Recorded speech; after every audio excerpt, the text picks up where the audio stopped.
muy probablemente no vieron ese medio de control y no quiero de pronto dejar ese vacío ahí, ¿cierto? Sino que también pues vayamos parejos en ese aspecto. Son dos medios de control que se llaman el de nulidad simple y de nulidad y restablecimiento del derecho. Cuando nosotros vemos en administrativo colombiano lo que es un acto administrativo y los elementos de un acto administrativo, ¿cierto? Estamos viendo y recordamos que un acto administrativo es toda la manifestación unilateral, obviamente, de la administración y que obviamente ella tiene como fin producir unos efectos jurídicos dentro de sus asociados. Y veíamos también en aquel momento que tenía unos elementos constitutivos un acto administrativo y mirábamos que tenía unos sujetos activos, unos sujetos pasivos, que tenía unos objetos, que tenía una motivación de hecho, de derecho, que tenía una finalidad, ¿cierto? Y entonces, ¿a qué voy con eso? Y después vimos una clasificación de que habían unos actos administrativos de carácter general, que eran dirigidos a persona indeterminada, y que habían unos actos administrativos de contenido particular que iba dirigido a una persona determinada, ¿cierto? Eso obviamente lo vimos el semestre pasado y así se los estoy nuevamente recordando. ¿Por qué hago esa introducción previamente? Porque el medio de control de nulidad simple, ese medio de control que es una acción pública y que por regla general se dirige contra actos de carácter general, excepcionalmente contra un acto de carácter particular. Pero ese medio de control siempre va dirigido a un acto de carácter general. Y por ser a un acto de carácter general, entiéndase que la administración al momento de expedir un acto administrativo, ¿cierto?, va a ser dirigida de manera indeterminada. Por ejemplo, el alcalde de la ciudad de Montería puede decir que mañana, ¿cierto?, se prohíbe el transporte o el uso de vehículos particulares, ¿cierto?, generando obviamente con ello solamente el paso o el transporte del servicio público. Ese acto no va dirigido exclusivamente a una persona determinada, sino efectivamente va dirigido a una persona, ¿cierto?, a cualquiera de términos de manera general.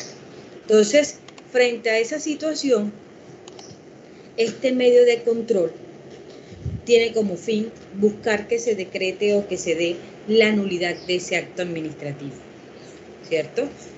Cuando usted mira las causales de ilegalidad de un acto administrativo, vamos a mirar dentro de esas causales de ilegalidad de ese acto administrativo que la falta de competencia, ¿cierto?, que la falta de competencia sería una causal de ilegalidad. Por ejemplo, la ilegalidad en cuanto al objeto, una ilegalidad por falta de motivación, una desviación de poder, ¿cierto? ¿Y a qué va eso? Por ejemplo, el señor gobernador de Córdoba no va a poder decirles a ustedes, ni a mí, ni a nuestra comunidad, obviamente en el departamento, decirles, es que se prohíbe, digamos, a partir de mañana en Colombia, perdón, en el departamento, se acepta la pena de muerte. Al ustedes ver que el gobernador expide un acto administrativo en este sentido, ¿cierto?, usted inmediatamente, ¿qué mira? Primero, él no es competente para hacerlo, porque constitucionalmente sabemos, ¿cierto?, que quién puede hacer una prohibición de estas y a través de qué forma, ¿sí? Tendríamos que reformar la constitución política para poder permitir esto cuando la misma constitución lo prohíbe de entrada, ¿cierto? Y obviamente, frente a esas situaciones, sí sería la persona idónea para expedir un acto de esta naturaleza bajo esas condiciones. ¿A qué quiero yo llegar? Que esos actos administrativos de carácter general tienen que cumplir obviamente unos fines y tienen que tener unos elementos. Al momento de ese acto administrativo ser expedido por la autoridad, presenta alguno de los vicios que les acabo de mencionar anteriormente, por falta de competencia, por ilegalidad en cuanto al objeto, desviación de poder, cualquiera de estos, ese acto puede ser demandado a través de este medio de control por cualquier persona. Aquí no requiere de necesidad de apoderado. Cualquier persona mayor de 18 años puede en este caso demandar por este medio de control y que su solicitud dentro de su pretensión sea la nulidad, obviamente, ¿cierto?, de ese acto administrativo. Tiene unas características específicas este medio de control. Primero, pues la titularidad la tiene cualquier persona y lo puede hacer por sí o por medio de representante. Tiene un objeto específico este medio de control y en este caso es defender la legalidad o en este caso salvaguardar el interés jurídico o el orden jurídico en una sociedad o en un municipio, en un departamento o a nivel nacional. ¿Qué tiene de importante también este medio de control? Es que usted no requiere ir a Procuraduría a solicitar una conciliación extrajudicial. No se requiere, caso que sí se requiere para el medio de control de nulidad y restablecimiento del derecho. Frente a la sentencia, frente a la pretensión que usted va a utilizar en la demanda cuando la elabore, simplemente es declarar la nulidad del acto administrativo. ¿Por qué? Porque viola una norma superior. ¿Por qué? Porque infringe una de las causales de ilegalidad del acto administrativo, ¿cierto? E igualmente, lo que es importante rescatar también en este medio de control es que esta acción no caduca, cosa que sí ocurre en otros medios de control, como el de reparación directa que nosotros vimos, que sí efectivamente caduca la acción. Aquí no, usted la puede ejercer en cualquier tiempo a partir de que se haya expedido el acto administrativo. Hay que entender que el proceso, la naturaleza de este proceso es contencioso. Quienes van a conocer obviamente estos tipos de procesos es la jurisdicción contenciosa administrativa. Obviamente la naturaleza de la sentencia aquí es declarativa y los efectos que va a producir es para toda la comunidad, es erga omnes, ¿cierto? Es decir, que por ser un acto de carácter general, el efecto jurídico o el efecto de esa sentencia es que va a ser obviamente de carácter general o a una persona indeterminada, como en este caso. Si uno mira, obviamente, la procedencia de este medio de control, tendríamos que irnos al artículo 137 de la Constitución Política, 137 de la Ley 1437 de 2011. Este artículo no fue modificado por la Ley 2080 de 2011, que ustedes bien saben, hizo algunas modificaciones al CEPACA. Con este medio de control no hubo ningún problema, no hubo ningún inconveniente. Y entonces, si nosotros miramos ese artículo 137, ¿cierto? ¿Qué significa? Leamos el artículo 137 del CEPAC.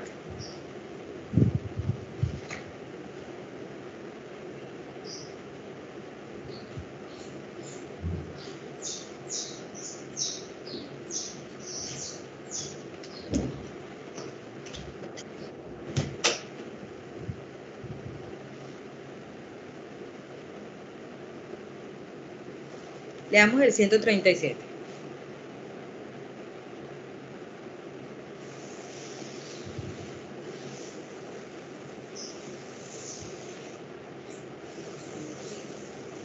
Artículo 137. Artículo 137, nulidad. Toda persona podrá solicitar por sí o por medio de representante que se declare la nulidad de los actos administrativos de carácter general. Procederá cuando hayan sido expedidos con infracción de las normas en que deberían juntarse, o sin competencia, o en forma irregular, o con desconocimiento del derecho de audiencia y defensa, o mediante falsa motivación, con desviación de la atribución de quien los. También puede pedirse que se declare la nulidad de las circulares de servicio y de los actos de certificación y registro. Excepcionalmente, podrá pedirse la nulidad de actos administrativos de contenido particular en los siguientes casos.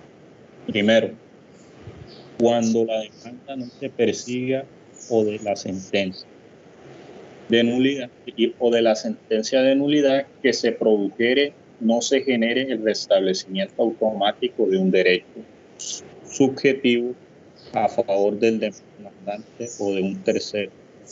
2. Cuando se trate de recuperar bienes de uso público. 3.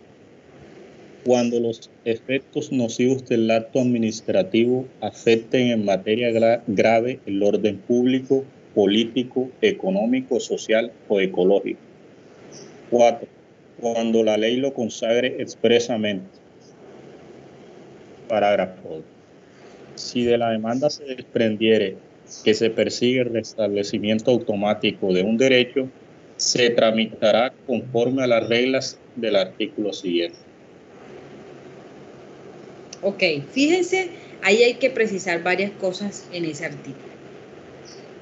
Mire que nos está hablando de 3 aspectos supremamente fundamentales que conocerían las demandas a través de este medio de control. Actos administrativos de carácter general, que ya obviamente sabemos cuáles son, las circulares de servicio. Recuerden ustedes que las circulares son unos documentos guías, ¿sí? Donde se hacen unas instrucciones específicas en razón a una entidad donde das las especificaciones de las instrucciones a seguir. Eso no constituye acto administrativo como tal, pero sí puede ser demandada siempre y cuando sea violatorio, ¿cierto?, en una norma superior. Igualmente, los actos de certificación y registro. Cuando usted va a las oficinas de instrumentos públicos, ¿cierto?, y en las oficinas de instrumentos públicos, obviamente, también tienen que hacerse inscripciones en esos registros y que obviamente tienen que cumplir con un procedimiento y tienen que cumplir obviamente con lo que dice la norma y la ley. Pero resulta que también nos dice ese artículo, al inicio, nos está hablando de las causales de ilegalidad. Nosotros el semestre pasado, cuando hacía la introducción ahorita al iniciar la clase, veíamos que existen unas causales de ilegalidad y eso no se les puede olvidar a ustedes nunca.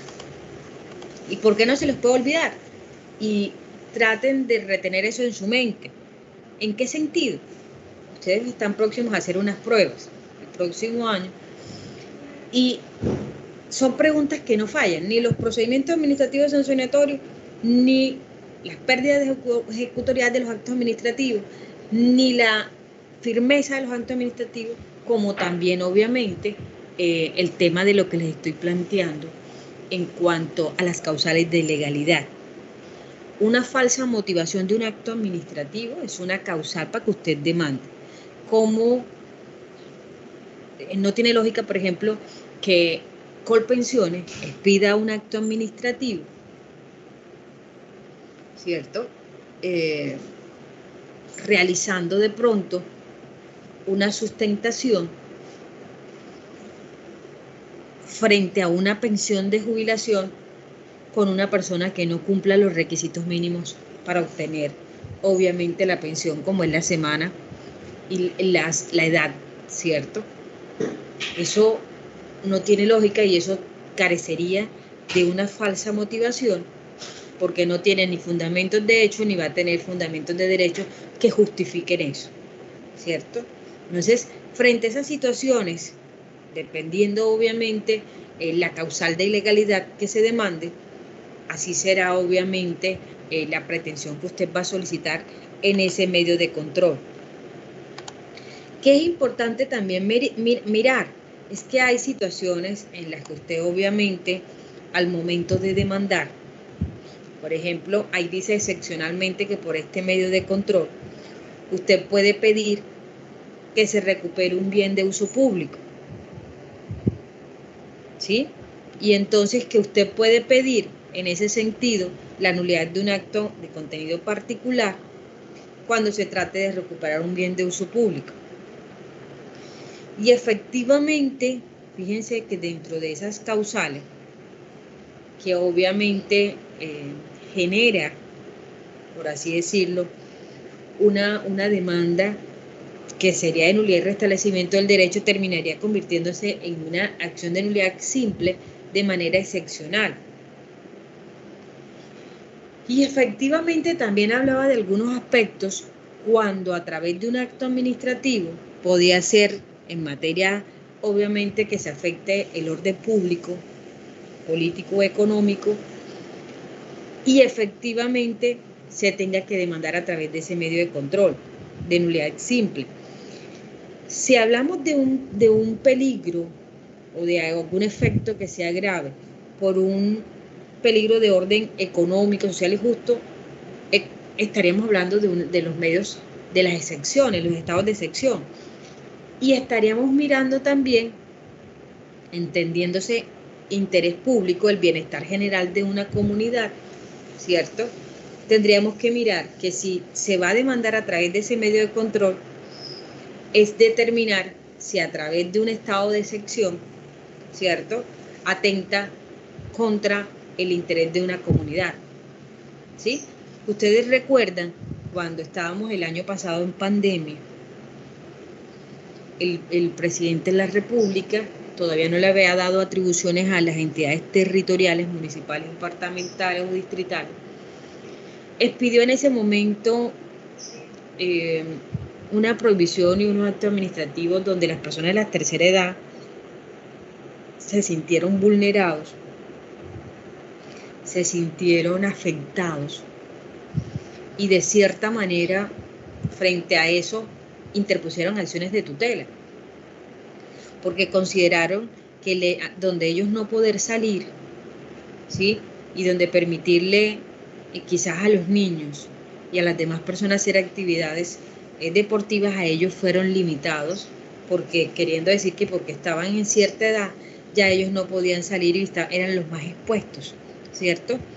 Hubo contra ese acto administrativo, ni siquiera hubo demandas en su momento frente a ese acto administrativo, sino que lo que hubo fue una acción de tutela que el Tribunal de Cundinamarca efectivamente ordenó rectificar ese acto administrativo, y eso se puede hacer cuando sea violatorio, ¿cierto?, de un derecho fundamental.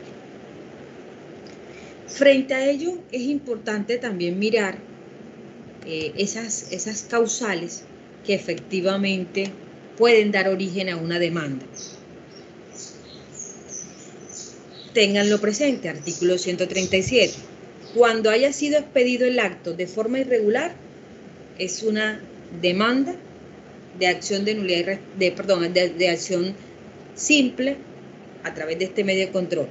Cuando no hay competencia por parte de la autoridad, puede demandarse. Por ejemplo, hoy el alcalde de Montería saca un comunicado que se prohíbe el día sin parrillero en el municipio de Montería y en el municipio de Cereté en el horario de 6 a 6 de la tarde.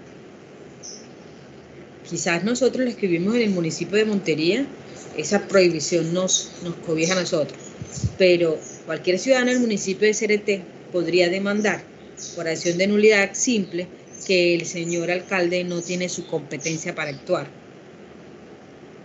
Y podría hacerlo, porque no podría ser no es su competencia. Que hayan sido expedidos mediante falsa motivación, obviamente. Todo acto administrativo debe ser sustentado, debe ser motivado. Al no ejercer esta motivación, el acto puede ser demandado por esta figura de causal de ilegalidad, que puede ser estudiada esta demanda a través de la jurisdicción contencioso administrativa, ¿sí? Cuando haya sido expedida con desviación de poder, hemos visto, no sé si de pronto con ustedes miramos ese caso o lo miré de pronto con el grupo de la noche, una sentencia que yo les mostraba, perdón, fue el énfasis, no fue con ustedes, fue al grupo del énfasis. Un caso del año pasado de una señora, perdón, no era del año pasado, el año pasado salió la sentencia, ese caso venía desde 2015 y el Tribunal Administrativo de Córdoba, a través de la sentencia en segunda instancia, considera que a esa señora, que era jefe de la oficina de posgrado en la Universidad de Córdoba, tenía la calidad, estaba nombrada a través de un empleo de libre nombramiento y remoción, pero resulta que la señora tenía la calidad de prepensionada. ¿Qué significa eso? A la señora le faltaban 3 años para adquirir, obviamente, la pensión de jubilación. 2, la señora era la que sostenía o sostiene su hogar. Era madre de unos jóvenes que estaban obviamente aún estudiando sus carreras, ¿cierto? Sostenía a su madre, bueno, con una cantidad de cosas. Y la tercera fue por desviación de poder. ¿Y qué significa eso de la desviación de poder? La autoridad que tiene la competencia para actuar, ¿cierto? Actúa desbordándose dentro de sus funciones, atentando en contra de lo que la ley dice, ¿cierto? Como fue el caso de ella. La señora posteriormente presenta acción de tutela, pide el acompañamiento de Defensoría del Pueblo, demanda obviamente el acto administrativo que la declaró insubsistente, acto administrativo que no fue motivado, y efectivamente, para no hacerles largo el cuento, en primera instancia fue en contra de la señora, en segunda instancia lo conoce el tribunal, y el tribunal termina reconociéndole que sí tenía la calidad de prepensionada porque le faltaban 3 años para efectivamente obtener la pensión. 2, que efectivamente la entidad como tal había desconocido esa figura de una estabilidad laboral reforzada, ¿cierto? Puesto que ella era una madre, cabeza de hogar, ¿cierto? Aparte que tenía una calidad de prepensionada. Y obviamente la última, la desviación de poder. Y logró demostrarse de las cosas pues, que no había visto nunca en el tribunal, que a través de testimonios se haya podido demostrar que el rector de la época en ese año logra desvincular a la señora por cuestiones políticas más que por razones de derecho. Entonces, frente a ello, testimonialmente se logró demostrar eso. Una sentencia muy bonita del Consejo de Estado. Entonces, ¿eso para qué? A pesar de que fue efectivamente por un medio de control diferente, que era de acción de nulidad y restablecimiento del derecho, se logra demostrar una de las causales, ¿cierto? Por desviación de poder.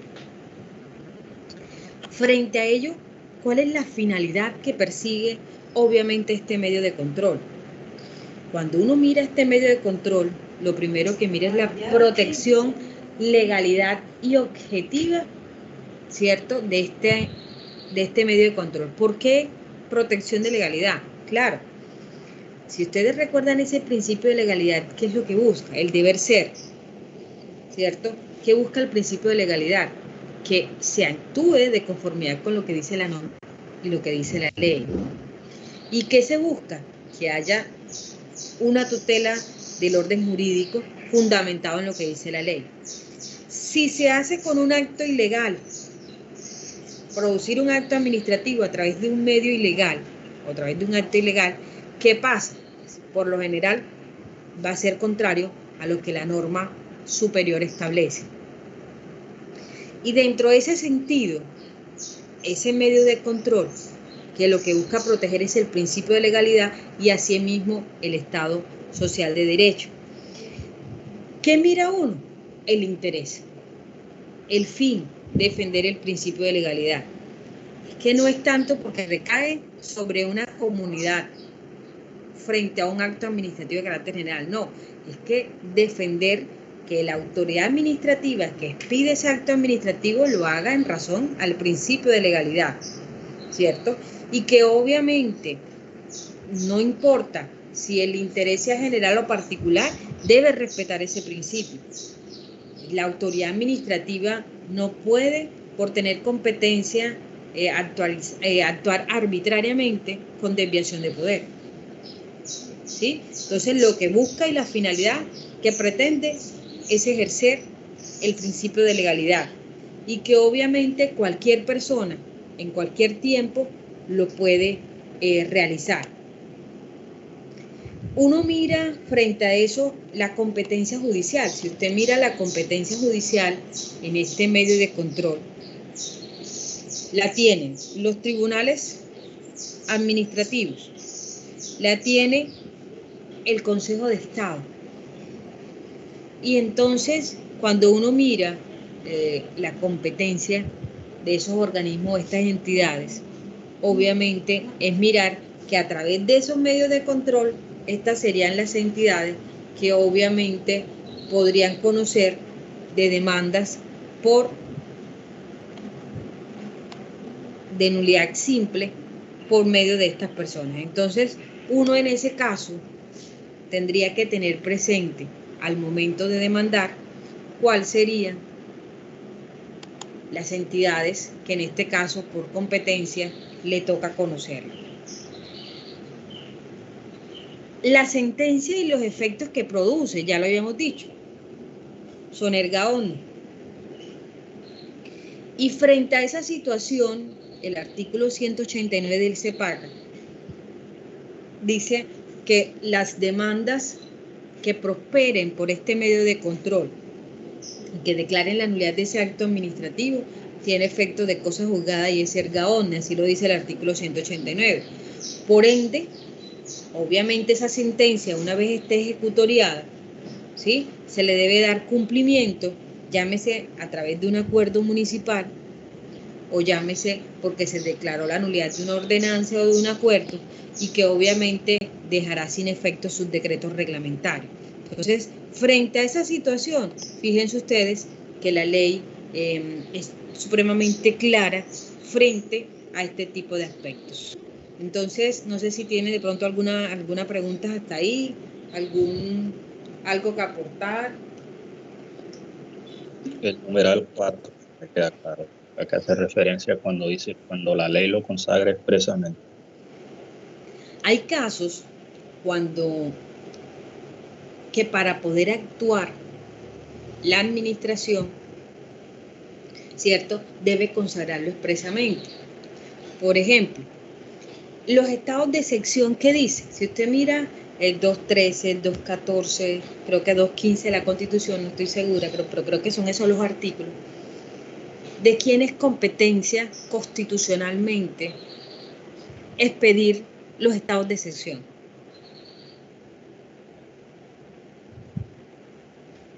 ¿De quién son competencias? El presidente, ¿no? El presidente de la República, ¿cierto? Consagrado constitucionalmente. Expresamente está señalado por la ley. Nadie más puede decir, es que yo voy a decretar un estado de excepción, el alcalde de Montería, excepcionalmente. Eso está establecido en la norma, eso está establecido en la ley. Señalado en la ley está, la pena de muerte es prohibida en Colombia, eso está señalado ahí. Y la única forma de cambiarlo es que se reforme la Constitución Política de Colombia. Taxativamente está señalado. Cuando nosotros miramos, ¿se acuerdan del silencio administrativo positivo? Ustedes recuerdan eso. Y uno miraba frente al silencio administrativo positivo, uno decía, ¿cuándo opera el silencio administrativo positivo? Cuando la ley efectivamente lo señala, ¿cierto? Y dice que si la autoridad no contesta dentro del tiempo estipulado, se entenderá favorablemente resuelta su solicitud. Está señalado en la ley. No requiere, obviamente, que ninguna autoridad lo certifique. No, ya está expresamente señalado. Usted no lo hizo, usted asume las consecuencias de eso. Porque la ley lo dice taxativamente, ¿sí? Entonces, existen casos donde la autoridad administrativa, obviamente la ley le dice que hay cosas que no puede realizar, ¿sí? Le pone un límite y él no lo puede hacer porque al hacerlo estaría haciendo una desviación de poder o alguna de las causales de ilegalidad que establece la ley o que establece la Constitución política en este caso. ¿Alguien más, muchachos? Fíjense ustedes, frente a ello, es un medio de control sencillo. Se demanda muchísimo, le digo, cuando son actos de carácter general. Eso es muy raro, como les digo, que se demande por un medio de control cuando es un acto de carácter particular. Siempre, siempre, siempre lo va a ver usted. Es precisamente cuando se presentan esos casos. Ahora vamos a mirar este medio de control que se llama nulidad y restablecimiento del derecho. Es un medio de control que tiene mayor importancia, sobre todo porque va dirigido a los actos de carácter particular y excepcionalmente también contra un acto de carácter general, pero este medio de control es de naturaleza subjetiva. Los tratadistas han dicho que es un medio de control que es individual y que lo que va a buscar es defender cuando hay un interés lesionado a un particular por un acto administrativo. Y entonces le dice, mire, si usted fue afectado por ese acto administrativo, señora o señor, ¿cierto? Usted puede demandar ante la jurisdicción contencioso administrativo, amparado en un artículo 138, pidiendo la nulidad del acto administrativo y como consecuencia que se repare o se indemnice el daño causado por la administración. Y frente a ese sentido, miramos nosotros que la nulidad y restablecimiento del derecho es un medio de naturaleza subjetiva e individual. ¿Por qué? Porque lo que busca es proteger al individuo cuando la administración, producto de un acto administrativo, lesiona los intereses o los derechos de una persona. Esta acude a este medio de control pidiendo la nulidad del acto y como consecuencia la indemnización del mismo. Este medio de control está expresado obviamente en el artículo 138, que también obviamente garantiza también la legalidad del acto administrativo. Y obviamente, si usted mira ese artículo, que ahorita lo vamos a leer, alguien me colabore con la lectura de ese artículo, vamos a ver también que va a tener unas causales que son iguales a las de la acción de nulidad simple para poder demandar por este medio de control. Y entonces cuando usted demanda a través de este medio de control, pidiendo la nulidad de ese acto administrativo, también pide que se indemnice. Y frente a esa indemnización o frente a esa situación particular, usted lo que quiere es que la autoridad le reconozca, ¿sí?, que usted ha sido afectado por una decisión. Obviamente está violando un derecho al que usted tiene dentro de sus facultades, ¿cierto? Y que efectivamente la administración se lo lesionó. Cuando usted mira, ¿qué tiene que mirar usted? ¿Qué va a demandar usted? El acto de contenido particular o individual. ¿Usted qué tiene que demostrar? Así como en la reparación directa, usted aquí tiene que mostrar un interés. Tiene que demostrar que usted es el afectado. Usted tiene que demostrar. ¿Y cómo demuestra usted que es el afectado? Si yo trabajo en el departamento y soy nombrada por carrera administrativa, ¿qué demostraría de que efectivamente yo estoy nombrada en el departamento por carrera administrativa?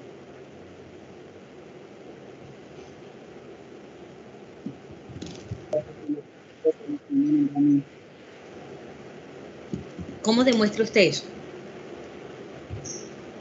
Doctora, con el acta de nombramiento y la resolución. Es correcto, con el acto administrativo, ¿cierto? Donde usted le hicieron un nombramiento, donde usted hizo una posesión de ese cargo.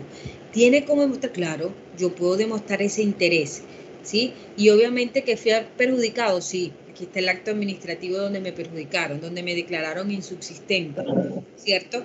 Frente a eso, frente a ese acto administrativo que usted tiene, uno, donde demuestra la calidad por qué va a actuar, y dos, donde le lesionaron su derecho con otro acto administrativo, donde tal vez no le dieron la oportunidad de defenderse y donde muy probablemente la motivación de ese acto administrativo usted considera que es ilegal, ¿cierto? Eso o no hay competencia para actuar o una desviación de poder. Frente a esa situación es que estamos, y es la que me va a permitir a mí como titulares del SEC. La vía aquí para demandar, obviamente la contenciosa, pero recuerden ustedes que existe, bueno, leamos primero el 138 y luego nos vamos al 161, que es lo que nos va a mostrar que a través, así como en la reparación directa, tenemos que acudir a un proceso de conciliación, ¿cierto? Que debes de solicitar una conciliación de Procuraduría, así lo debes hacer también para la acción de nulidad y restablecimiento del derecho. Entonces vamos a leer el 138 y alguien que después posterior nos colabore con la lectura del artículo 161.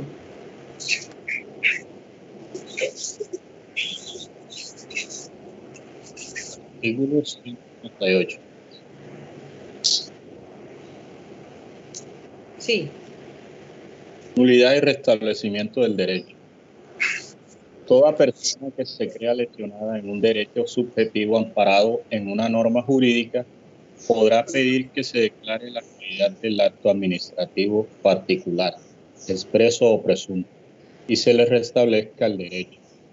También podrá solicitar que se le repare el daño. La nulidad procederá por las mismas causales establecidas en el inciso segundo del artículo anterior.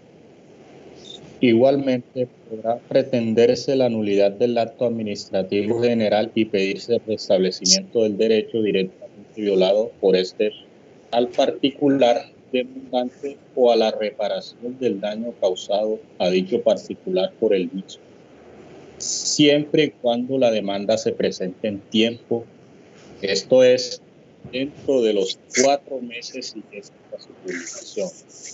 Si existe un acto intermedio de ejecución o cumplimiento del acto general, el término anterior se contará a partir de la notificación de aquel.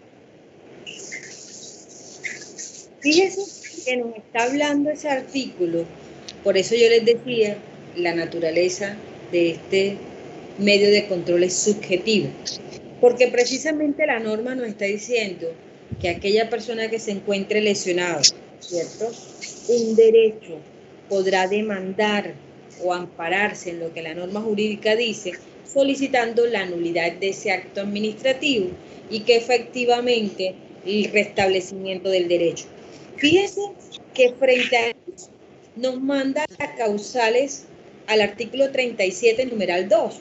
Y lo que nos está diciendo ese artículo 137, numeral 2, es que aquellos casos donde haya desviación de poder, donde haya falta de competencia, expedición irregular del acto, bueno, todo lo que ya habíamos visto, falsa motivación, obviamente en ese sentido usted podrá también ampararse en esas causales de ilegalidad del acto administrativo para demandar por este medio de control. Ramón, por favor, cierra el micrófono.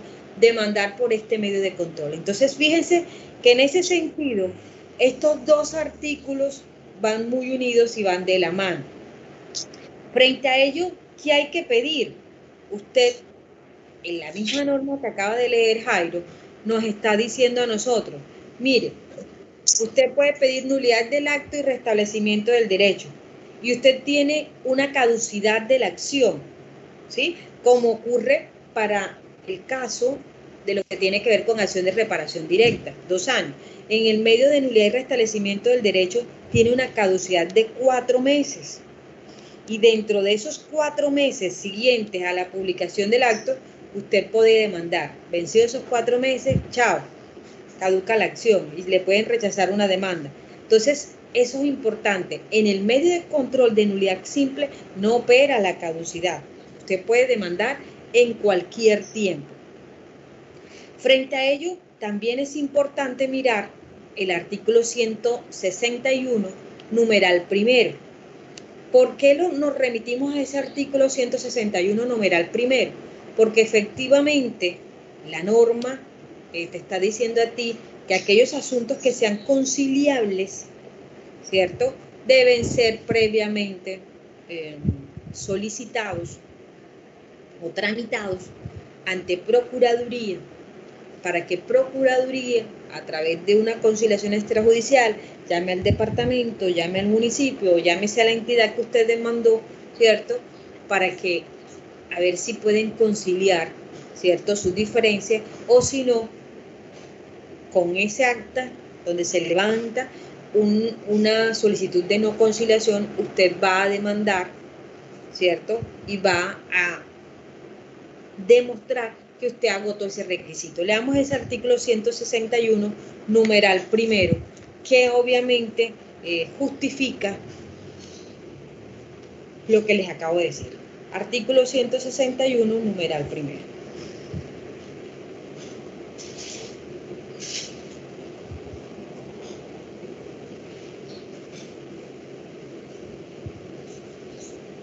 Artículo 161. Requisitos previos para demandar.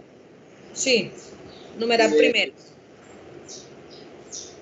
Cuando los asuntos sean conciliables, el trámite de la conciliación extrajudicial constituirá requisito de posibilidad de toda demanda en que se formulen pretensiones relativas a nulidad con restablecimiento de derechos, preparación directa y controversias contractuales.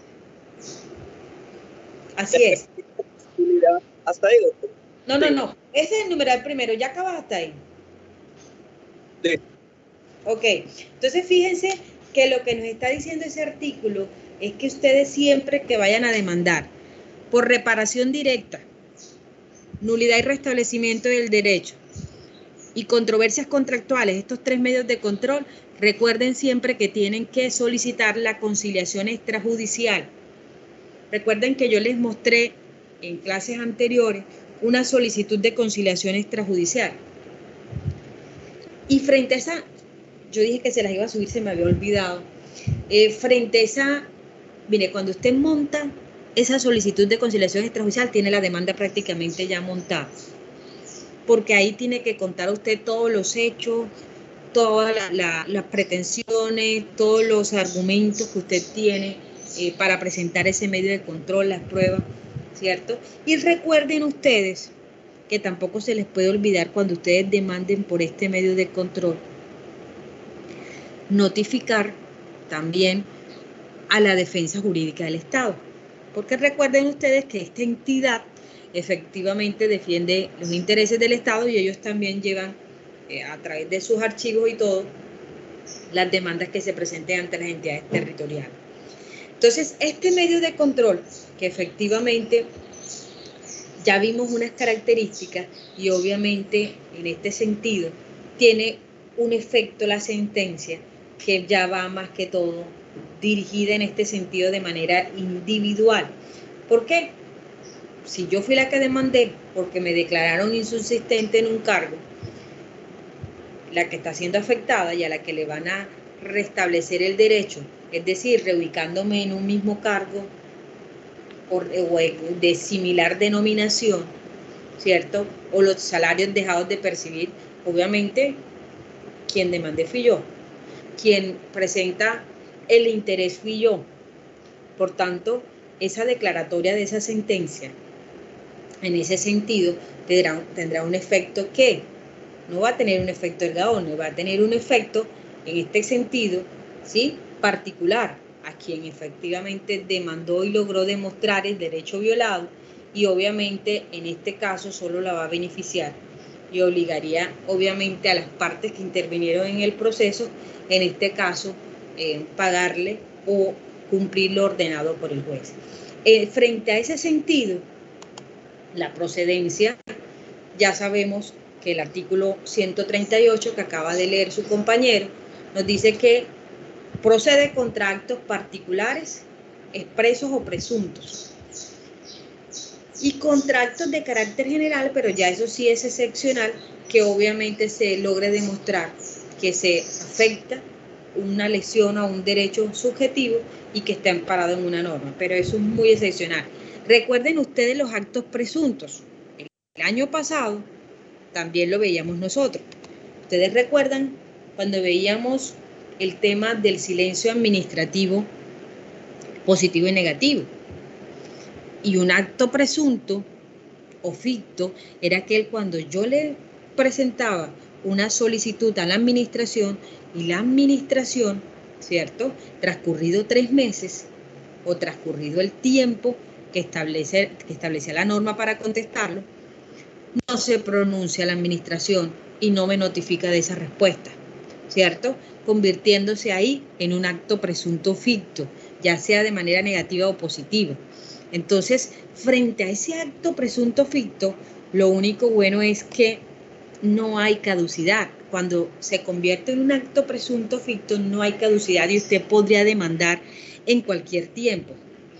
Pero eso sí, tendría usted que demostrar que la administración pues no le notificó, que la administración obviamente no resolvió pasado determinada fecha, y que obviamente se convirtió en un acto presunto ficto. ¿Cuál va a ser la prueba suya del acto presunto ficto? La petición que usted presentó. Y frente a esa petición que usted presentó, en tal fecha, ¿cierto? Va la oficina, en este caso Procuraduría, cuando usted solicita la conciliación, va a determinar si no hay caducidad de la acción. Y entonces al contar dice, no, van 5 meses. Ah, pero es que fue un acto presunto ficto. Ah, aquí no hay caducidad. Listo, no hay problema. Eso también hay que tenerlo presente. Hay que tener también claro que frente al tema de la caducidad que ya se los había manifestado, son 4 meses, que la misma norma obviamente no los establece y nos los dice así en el artículo 138. La forma de proceder. Una vez te notifican el acto administrativo que vulnera tu derecho por alguna de las causales de falsa motivación, por desviación de poder, por cualquier condición, usted efectivamente una vez la notifica, saque cuenta inmediatamente que usted contará con un término de 4 meses para poder usted demandar, ¿sí? Entonces, frente a ese caso, usted tiene que tener claro que no haya caducidad de la acción. Hay un artículo, busquemos ese artículo, creo que es el 164 del CEPACA, de que se me olvide ese artículo, vamos a buscarlo un momentico, 164.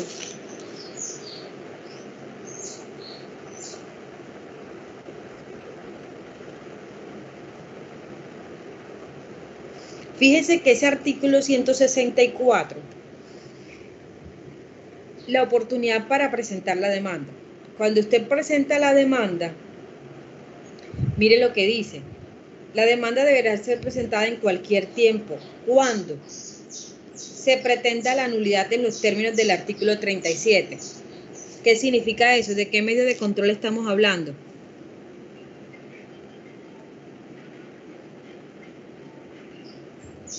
¿De qué medio?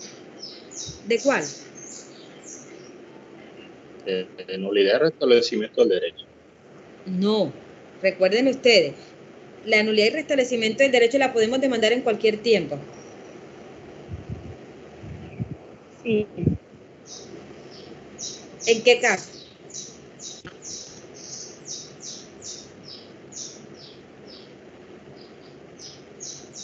Es nulidad simple, profe. Es nulidad simple, ¿cierto? Usted podrá demandar en cualquier momento cuando sea nulidad simple. Excepcionalmente, podría demandar en cualquier tiempo cuando sea un acto presunto ficto en nulidad y restablecimiento del derecho. Pero eso es una cosa excepcional. Pero donde usted demanda porque no hay caducidad de la acción, porque usted puede presentarlo, es con la acción de nulidad simple, artículo 137 que vimos. Pero resulta que el artículo 164 nos dice en el literal C que cuando se pretenda la nulidad o la nulidad y restablecimiento del derecho de los actos previos a la celebración del contrato, El término será de 4 meses contados a partir del día siguiente de su comunicación, notificación, ejecución o publicación según el caso. Fíjense que nos lo vuelve a repetir y nos lo vuelve a señalar la norma, que obviamente se debe tener presente que por este medio de control son los 4 meses, nos lo reafirma de lo que nos dice el artículo 138. Entonces, frente a ese tipo de cosas, hay que tenerlo presente, porque la norma, en ese sentido, sí es muy estricta, sobre todo en los casos de reparación directa, nulidad y restablecimiento del derecho y controversias contractuales. ¿Cuál sería entonces la finalidad de ese medio de control? ¿Usted qué podría creer que con ese medio de control, cuál sería la finalidad? Pues que se le restablezca el derecho vulnerado, aparte de que se declare la nulidad. Así es, ¿cierto? La nulidad y el restablecimiento del derecho. Obviamente, lo que yo pretendo es que si yo fui lesionado, no solo que me declaren la nulidad, sino que todo lo dejado de recibir, ¿cierto? Durante ese tiempo, obviamente, se me retribuya, se me devuelva, una vez demostrado o vencido en juicio esa situación. O que me restablezcan mi derecho nombrándome nuevamente en un cargo similar, ¿cierto? Si no es posible de pronto en el mismo cargo que tenía, en un cargo similar, con la misma denominación, con los mismos salarios y con las mismas condiciones, ¿cierto? Entonces fíjense que la ley es supremamente clara frente a ese aspecto. La pretensión, pues ya lo tenemos claro, ahí es nulidad y restablecimiento del derecho. La finalidad, lo que yo quiero es que se declare la nulidad y asimismo que se condene, obviamente, al municipio o al departamento o a la entidad que usted esté demandando, ¿cierto? Para que efectivamente se les restablezca el derecho. Frente a esas pretensiones, frente a esa, la autoridad podría reconocer, en este caso la autoridad judicial, total o parcialmente. Pero obviamente usted debe de pedir dentro de ello, frente a esa indemnización, los daños o perjuicios que le ocasionó ese acto administrativo de carácter definitivo. Porque ello trae unas consecuencias jurídicas y no solamente jurídicas. ¿Cuánto puede afectar a una persona que es su único sustento y que efectivamente al dejar de laborar, cuántos se vieron afectados frente a esa decisión? ¿Sí? Entonces, todos esos aspectos se tienen que tener en cuenta frente a esa situación. Pues bueno, ya habíamos dicho lo del titular, pues ya sabemos que todo el que demuestre su interés podrá hacerlo. La competencia judicial, obviamente, el Consejo de Estado tiene competencia los tribunales contenciosos administrativos, los mismos juzgados administrativos también tienen competencia, según el artículo, por allá, los 134, dicen que ellos tienen competencia, dependiendo de la cuantía, ¿cierto? Tendrán competencia para actuar en única instancia, igualmente en primera instancia, ¿cierto? Dependiendo, obviamente, la cuantía, sí conocerán en ese sentido el tribunal o el Consejo de Estado. ¿Podrían intervenir terceros en este medio de control? ¿Ustedes qué opinan? ¿Será que puede haber un tercero que haga parte dentro de este medio de control?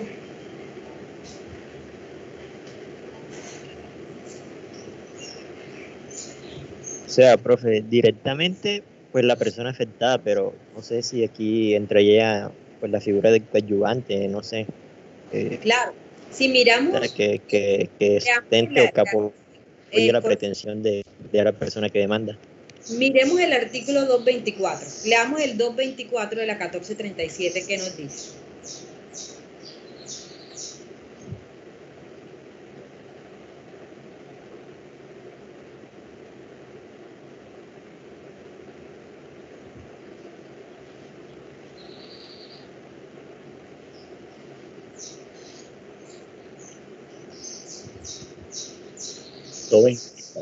Sí, leamos el artículo 224. Coadyuvancia, ese, doctor. Sí, 224. Va a leer el compañero. Bueno, Adelante. artículo ¿Lo tiene? 224. Coadyuvancia, litisconsorte facultativo e intervención ad exclusem en los procesos que se tramitan en ocasión de pretensiones de nulidad y restablecimiento del derecho, contractuales y de reparación directa. De la administración, desde la admisión de la demanda hasta antes de que se profiera el auto que fija fecha para la realización de la audiencia inicial en los procesos con ocasión de pretensiones de nulidad y restablecimiento del derecho, contractuales y de reparación directa. Cualquier persona que tenga interés directo podrá pedir que se le tenga como coadyuvancia o impugnador, consorte o como interveniente al exclusivo. Fíjense que uno mira la figura de acción de nulidad y restablecimiento y uno dice, lo que acaba de decir Sergio, creo que fue Sergio el que habló, que uno, solo el que tiene el interés, ¿cierto?, en ese asunto litigioso, podría ser sujeto procesal dentro de esa demanda, ¿cierto? Porque él es el que tiene el interés, la entidad que demandó, ¿cierto? Y listo. Bueno, también hay que mirar que el Ministerio Público, recuerden ustedes, que está legitimado para intervenir en esos procesos a través de los procuradores judiciales delegados. Eso no se les puede olvidar. En cualquier proceso de nulidad y restablecimiento del derecho, controversias contractuales, va a estar el Ministerio Público. Él sí o sí va a ser parte, sujeto procesal, dentro de estos medios de control. ¿Quién va a acudir? Obviamente el procurador judicial delegado ante asuntos administrativos. Pero fíjense que la ley no descarta, y el mismo Código General del Proceso así también lo establece, que si existe de pronto que usted tenga que coadyuvar a alguien, un litisconsorcio, una intervención de un act excludendum, ¿cierto?, de una persona que tenga interés para actuar dentro de ese proceso, se puede hacer. Pero mire que la misma norma te está diciendo, tiene que hacerlo usted al momento de que se admita la demanda, desde la admisión de la demanda hasta que se lleve a cabo la audiencia inicial. Si usted no lo hace durante esos términos, ¿cierto?, efectivamente, en ese caso, ya no lo podría hacer. Alguien dirá, bueno, yo podría vincular una empresa de seguros. Frente a eso, yo diría, bueno, y la empresa de seguros, ¿como por qué tendríamos que hacer la parte dentro del proceso? Pues el Estado tiene cómo responder. Diría yo, de pronto, en un proceso civil, un accidente de tránsito, yo sí vincularía, ¿cierto?, en este sentido, a una entidad, a una empresa de estas, de seguros. Pero en un proceso de nulidad y restablecimiento del derecho, yo creería que excepcionalmente, aunque la ley no lo descarta, se podría hacer. Pero los que sí quedan claros dentro de esas figuras procesales, que obviamente van a ser parte del Ministerio Público, a través de los procuradores judiciales delegados, sin que, obviamente, podamos dejar por fuera de que usted considere que se convierta en un litisconsorcio, ese facultativo, ¿cierto? Y usted obviamente pueda ser parte del proceso. Pero eso es muy excepcional. En cuanto a este tipo de procesos, la norma es totalmente clara y quien tiene el interés efectivamente en ese asunto litigioso es quien se vincula y demanda efectivamente dentro de esa relación jurídica a la entidad que le vulneró su derecho y que efectivamente frente a esa acción está legitimado en la causa, ¿cierto?, por activa o por pasiva, para ser parte. Y en su efecto, obviamente, al Ministerio Público. ¿Alguna pregunta hasta ahí? ¿Algo de pronto que tengamos que mirar?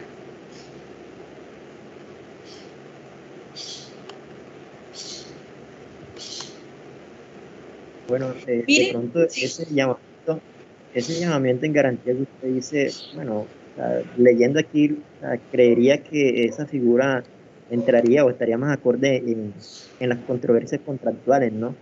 Claro, Creo que claro que sí. estaríamos ahí. Frente al caso que yo planteé de entrar a una aseguradora, ¿cierto? Estaría más en una controversia contractual, porque en un contrato, en un cumplimiento de un contrato, para eso es que se adquieren las pólizas. Tienes toda la razón. Y esa tendría la razón de ser, ¿cierto?, dentro de ese medio de control. Y ahí sí, por ejemplo, en un contrato de 70.000 millones de pesos, que se hayan adquirido las pólizas, obviamente, legalmente constituidas, pues hay una garantía para respaldo por lo menos de esa deuda, ¿cierto? Y ahí sí, con ese medio de control que tú dices. Pero miren también que es importante mirar dentro de las facultades del juez. Y uno mira al juez que tiene la competencia para actuar, el juez que está conociendo obviamente de esa demanda como tal. Dentro de los presupuestos procesales, frente a todas las pruebas que efectivamente se aporten o que él tenga que solicitar, ¿cierto? Dentro de ese proceso, uno dice, el juez al pronunciarse va a tener en cuenta, total o parcialmente, lo que la parte está pidiendo, ¿cierto? O lo que la contraparte está solicitando, porque puede ser que el juez no siempre va a fallar total, puede hacerlo parcialmente frente a las solicitudes que hacen las personas, ¿cierto? Y en ese caso también tendrá que él sustentar esas causales de nulidad que efectivamente él considera, demostrar y dentro del mismo fallo argumentar si ella obviamente respalda, ¿cierto? Y cómo reconoce, porque también hay que mirar cómo va a ser el fallo de ese juez. ¿Va a ser ultra o va a ser extrapetita? Porque también hay que mirar eso. Uno mira sentencias que obviamente lo que pasó con el caso que les estaba planteando hace un momento. Un juzgado administrativo en primera instancia dice que no les reconoce las pretensiones de la demandante porque incluso desconociendo una figura de prepensionado, que para eso para nadie es un secreto, esta figura de prepensionado, todo trabajador que esté a 3 años de estar pensionado ya tiene una protección por la edad, por el tiempo de servicio, ¿cierto? Tiene una protección. Frente a esas situaciones y uno mira y uno dice, vea, la ley obviamente lo protege a uno, le garantiza a uno eso, pero dentro de ellos, ¿cómo actuaría el juez? Y es allí la razón donde un juez de primera instancia no reconoce, cuando llega al tribunal, el tribunal dice, ¿cómo?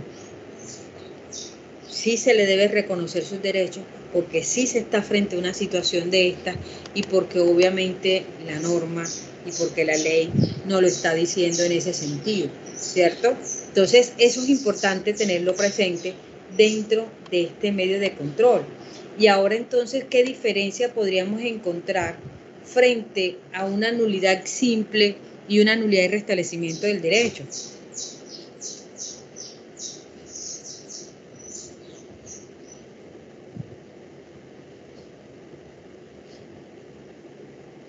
¿Cuál sería la diferencia entre una nulidad simple y una nulidad y restablecimiento del derecho?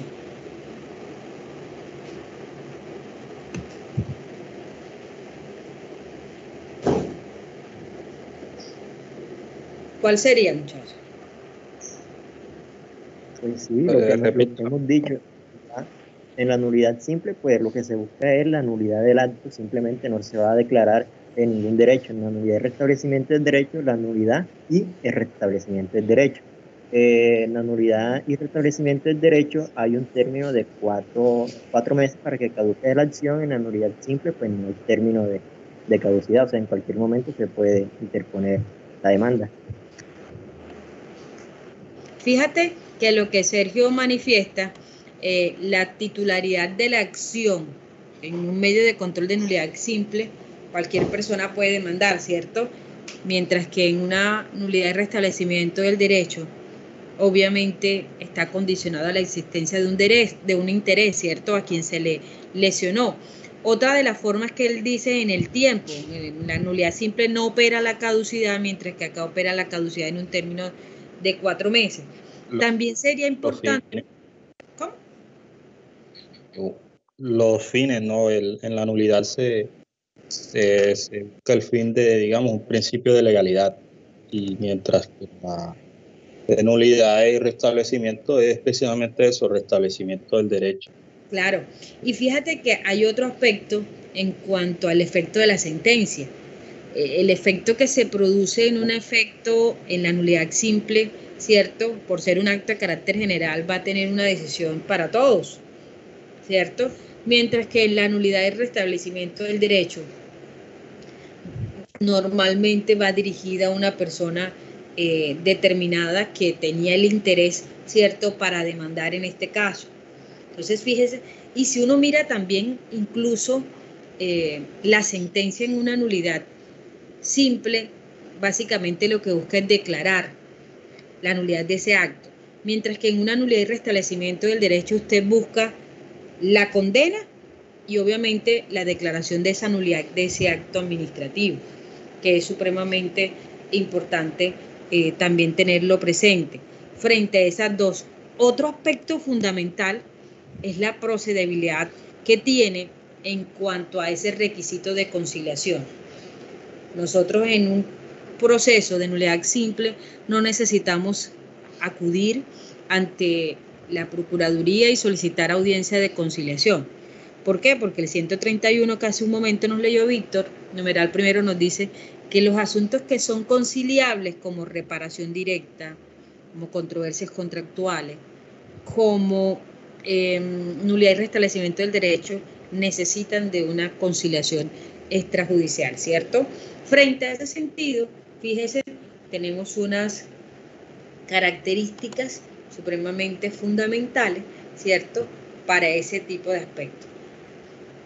La normatividad, ya ustedes saben, la misma, el artículo 137, 138 del CEPACA, el mismo artículo 161 numeral 1, el 164, por allá el literal sé que también nos habla, la misma constitución política, porque no podríamos dejar la constitución política de Colombia, que nos va a respaldar también frente a ellos por ser la norma jurídica que no puede ser transgredida, y es allí donde entra frente a esa presunción de ese principio de legalidad, que no puede un acto administrativo transgredir una norma de este carácter, de este rango constitucional, ¿cierto?, que está por encima.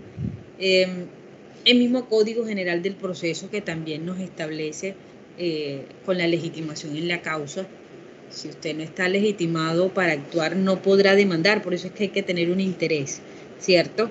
Entonces, fíjese que frente a estos dos medios de control que hemos visto y que obviamente la ley nos trata y nos los dice, nos permite a nosotros diferenciar uno y otro. Por eso fue que yo me voy un poquito atrás y les recordaba lo del acto administrativo, lo de los elementos del acto administrativo y las causales de legalidad de ese acto administrativo, ¿cierto? Cuando yo logro entender y cuando yo logro tener claro lo que es un acto administrativo, los elementos de los actos administrativos, y obviamente esas causales de legalidad, yo puedo determinar en ese momento, frente a la demanda de nulidad y restablecimiento de derecho o nulidad simple, determinar cuál fue la causal que dio origen a esta demanda, producto, ¿cierto?, de contrariar un acto administrativo de esta naturaleza, llámese de carácter general o llámese de carácter particular. Entonces, frente a esas situaciones, es bueno. ¿Qué quiero yo? Quiero que estudiemos una, vamos a esperar un segundito si la tengo aquí. Es una... Vamos a ver si la encuentro aquí un segundito.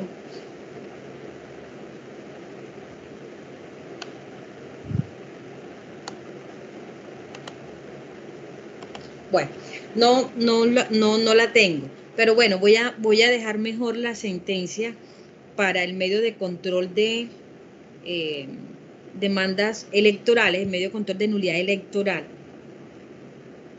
Y para la próxima clase, por favor, me van a encontrar, me van a traer un modelo de demanda de nulidad y restablecimiento del derecho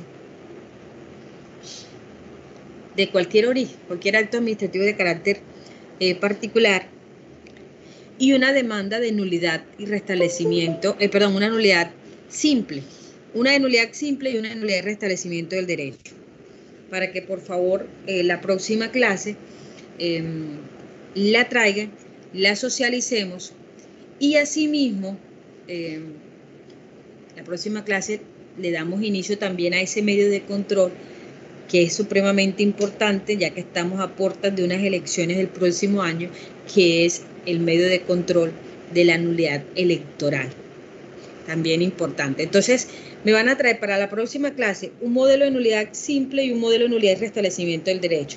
Y si pueden darle de pronto una ojeada a ese medio de control de nulidad electoral, también sería interesante, porque es un medio de control que es muy interesante.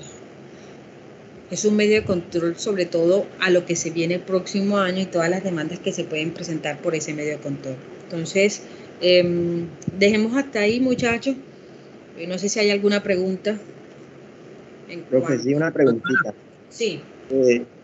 Nosotros cuando iniciamos el curso, creo que quedamos fue por audiencia inicial. No sé si más adelante vamos a tratar el tema de audiencia de prueba. Sí, pero en la audiencia inicial, con el medio de control de nulidad y restablecimiento del derecho, vamos a mirar la etapa de prueba, ¿sí? Y cómo se abordan dentro de esa audiencia inicial, ¿cierto? Todas estas etapas procesales.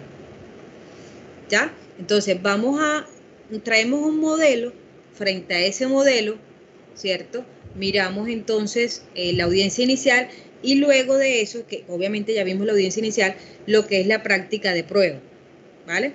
Para continuar obviamente la secuencia, ¿sí? Entonces ahí, si de pronto a mí se me pasa en el momentico, díganme, y profe, la audiencia de prueba, en caso que se me olvide, para retomarlo ahí en ese momento, ¿vale? ¿Alguien más? Es el artículo 64 habló del coadyuvante, ¿cierto? El 224, perdón, 224. El 224 fue el que habló del litigio y eso.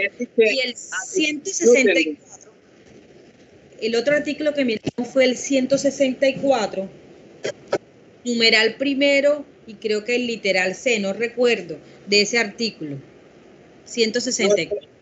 Es que la cosita es que, o sea, el coadyuvante es lo mismo, o sea, porque ahí hace referencia al coadyuvante y al que ad exclusendum. Es lo mismo. O sea, es como ¿Menciona qué? Ad exclusendum.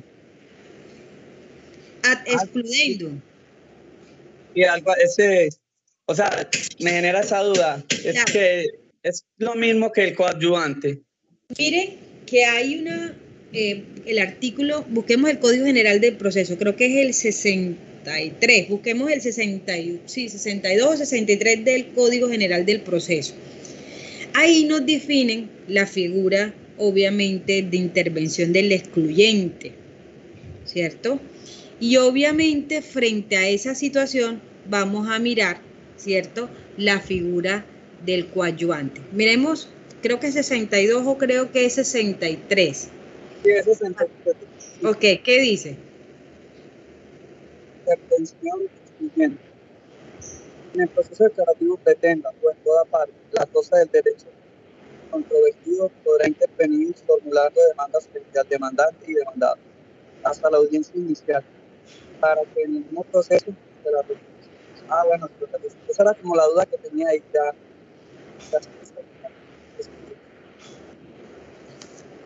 Fíjense que el Código de Procedimiento Administrativo, pese a que tienen su propio código, vamos muy de la mano con lo que nos dice el Código General del Proceso, ¿cierto? Nosotros no nos separamos de estas figuras y obviamente que están consagradas también en el Código General del Proceso. Estas figuras que ustedes pues vieron en Teoría General del Proceso, ¿cierto?